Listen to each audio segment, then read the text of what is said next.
കൂട്ടുകാരെല്ലാവർക്കും പുതിയ വീഡിയോയിലേക്ക് സ്വാഗതം. ഇന്ന് നമുക്ക് നല്ലൊരു ഒഴിച്ചുകറി തയ്യാറാക്കിയെടുക്കാം. വളരെ എളുപ്പത്തിൽ തേങ്ങയൊന്നും അരച്ച് സമയം കളയണ്ട, പെട്ടെന്ന് തന്നെ തയ്യാറാക്കിയെടുക്കാൻ പറ്റുന്ന ഒരു കറിയാണിത് കേട്ടോ. തൈര് വെച്ചാണ് ഇത് നമ്മൾ ചെയ്തിട്ടുള്ളത്. തൈരിലേക്ക് ചേർക്കുന്നത് ക്യാപ്സിക്കമാണ്. ക്യാപ്സിക്കവും സവോളയും പച്ചമുളകും കറിവേപ്പിലയാണ് എടുത്ത് വെച്ചിട്ടുള്ളത്.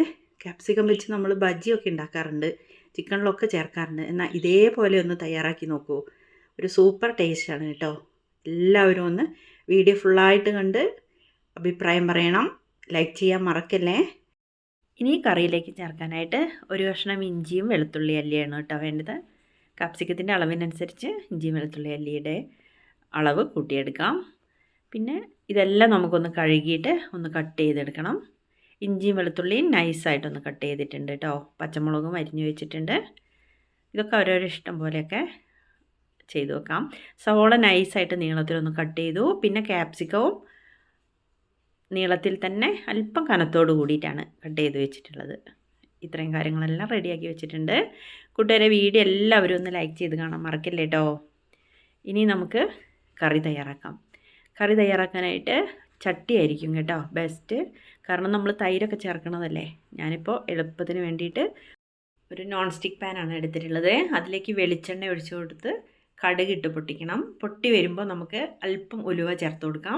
ഉലുവ ഒന്നും മൂപ്പിച്ചെടുക്കണം കേട്ടോ. ഉലുവ ഇങ്ങനെ പൊടിയായിട്ടുണ്ട് വെച്ചാൽ കറിയിൽ നമുക്ക് പൊടി ചേർത്ത് കൊടുത്താലും മതി. ഉലുവ മൂത്ത് വരുമ്പോൾ ഇഞ്ചി നൈസായിട്ട് കട്ട് ചെയ്ത് വെച്ചിട്ടില്ലേ, അതും കൂടി ഇടാം. കൂടണ്ട കേട്ടോ, ഇതൊരു അല്പം കൂടിപ്പോയി, കുറച്ച് ചേർത്താൽ മതി. ഇഞ്ചി വഴന്നു വന്നു. ഇനി നമുക്കതിലേക്ക് കട്ട് ചെയ്ത് വെച്ചിട്ടുള്ള പച്ചമുളകും വെളുത്തുള്ളി അല്ലിയും എല്ലാം കൂടി ചേർത്ത് കൊടുത്തിട്ട് വീണ്ടും ഒന്ന് വഴറ്റിയെടുക്കാം. സിമ്മിലിട്ടിട്ട് വേണം കേട്ടോ. ഇതൊന്നും കരിയണ്ട, ജസ്റ്റ് ഒന്ന് വെളിച്ചെണ്ണയിൽ വഴന്ന് കിട്ടണം, അപ്പോഴാണ് ഇതിൻ്റെ ടേസ്റ്റ് ഉണ്ടാവുക. ഒരു വറ്റൽമുളകും കുറച്ച് കറിവേപ്പിലയും കൂടി ചേർത്തോ, വേണമെങ്കിൽ അല്പം വെളിച്ചെണ്ണയൊക്കെ ഒഴിക്കാം കേട്ടോ. നന്നായിട്ടൊന്ന് വഴന്നു. ഇനി നമുക്ക് ഇതിലേക്ക് കട്ട് ചെയ്ത് വെച്ചിട്ടുള്ള സവാളയാണ് ചേർത്ത് കൊടുക്കേണ്ടത്. നൈസായിട്ട് തന്നെ കട്ട് ചെയ്യണം കേട്ടോ. കൂടുതൽ സമയം നമ്മൾ വഴറ്റണ്ട, പെട്ടെന്നൊന്ന് വഴന്ന് വന്നോളൂ നൈസായിട്ട് കട്ട് ചെയ്യുമ്പോഴേ. അല്പം കൂടി വെളിച്ചെണ്ണയൊക്കെ ഒഴിക്കാം. നോൺ സ്റ്റിക്ക് പാനിലായ കാരണം എനിക്ക് ഇത്തിരി വേണ്ടി വന്നുള്ളൂ.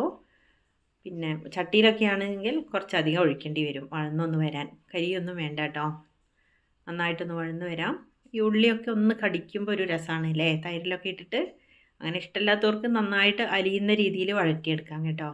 അല്പം കടിക്കുന്നതായിരിക്കും നല്ലത്. നമ്മൾ ഡയറക്റ്റ് പച്ച തൈരാണ് ചേർക്കണതേ, അതുകൊണ്ടാണ്.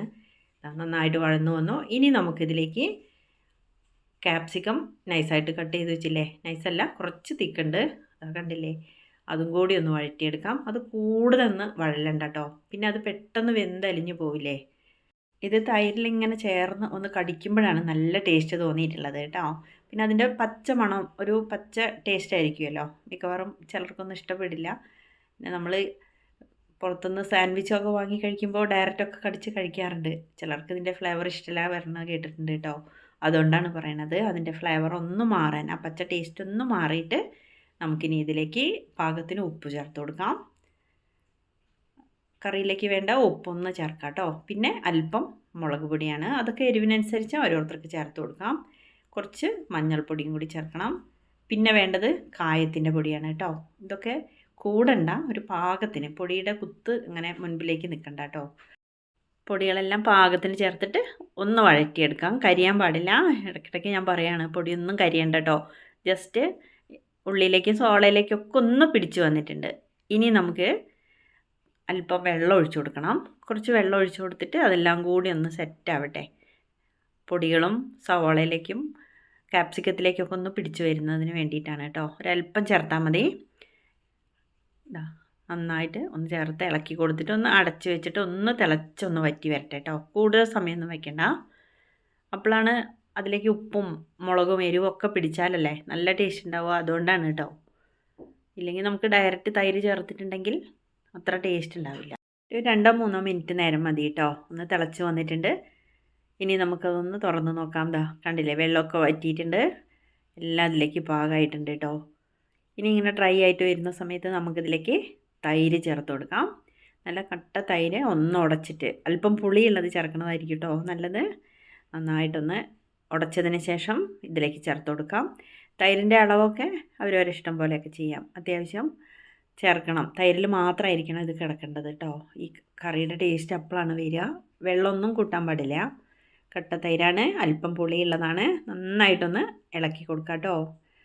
തൈര് ചേർത്ത് നമുക്ക് തിളപ്പിക്കാനൊന്നും പാടില്ല. എല്ലാവർക്കും അറിയുന്ന കാര്യമല്ലേ, പിരിഞ്ഞ് വരും. ഞാൻ സ്റ്റൗ ഓഫ് ചെയ്തു. ആ ചൂടിൽ തന്നെയാണ് കേട്ടോ. പാനിൽ നല്ല ചൂടുണ്ട്.